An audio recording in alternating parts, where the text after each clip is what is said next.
présente Piège à loup de Aslak Nor.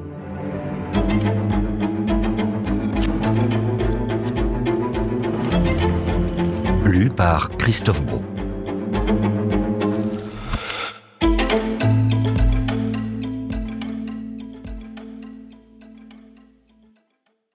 Note de l'auteur. Piège à loup est un roman, et ses personnages principaux sont fictifs, mais les événements de l'histoire militaire et géopolitique qui y sont décrits sont réels. Un certain nombre de personnages historiques apparaissent. Dans leurs portraits et dans la représentation d'épisodes connus de tous, j'ai aspiré à une véracité documentaire. Aslak Nor.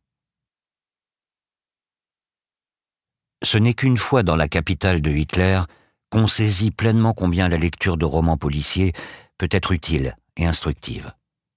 L'atmosphère qui y est dépeinte ressemble trait pour trait à celle des ministères du Reich sur Wilhelmstrasse, et l'on en déduit que, plus que les ouvrages documentaires, ce sont ces livres-là qui fournissent des clés pour comprendre la véritable nature du temps de Hitler.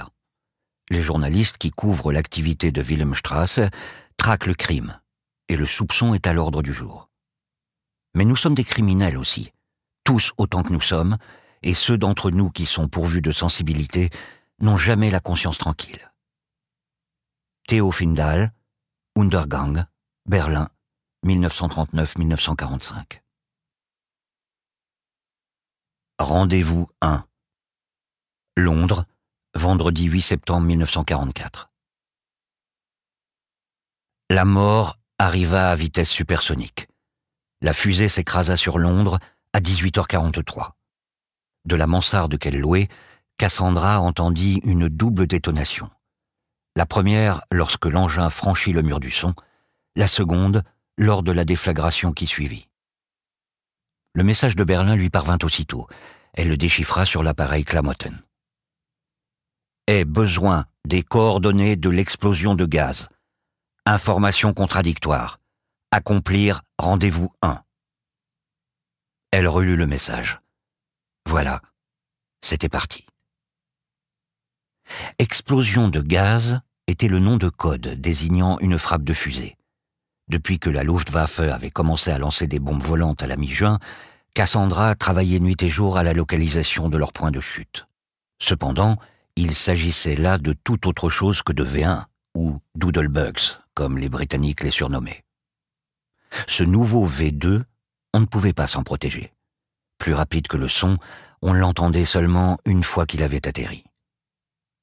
La mission de Cassandra était de guider le feu, l'avait instruite Berlin avant son départ.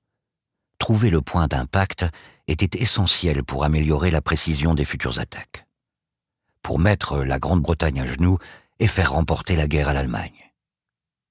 Le problème était rendez-vous 1.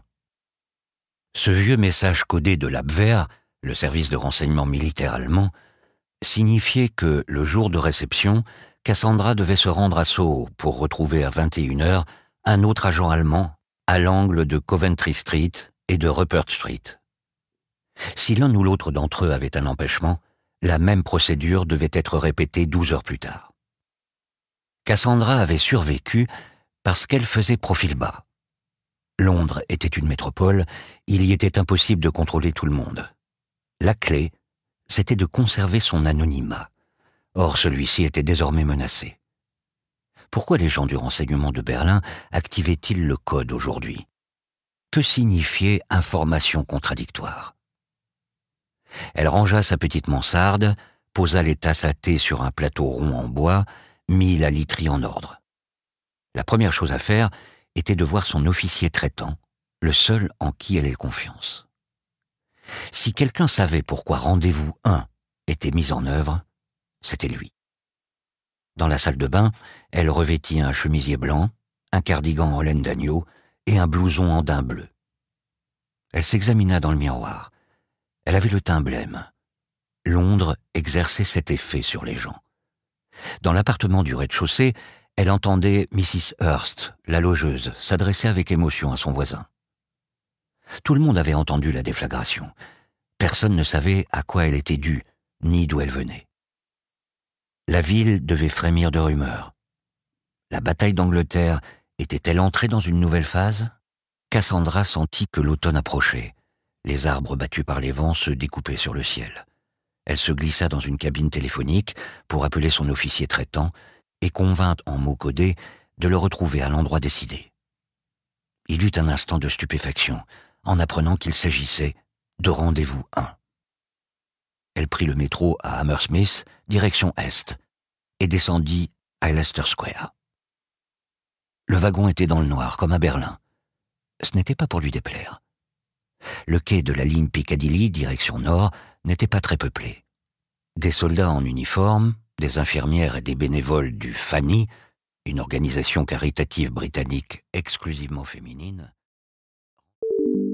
Nous espérons que vous avez apprécié cet aperçu. Pour continuer à écouter ce livre audio sur Google Play Livres, utilisez le lien dans la description de la vidéo.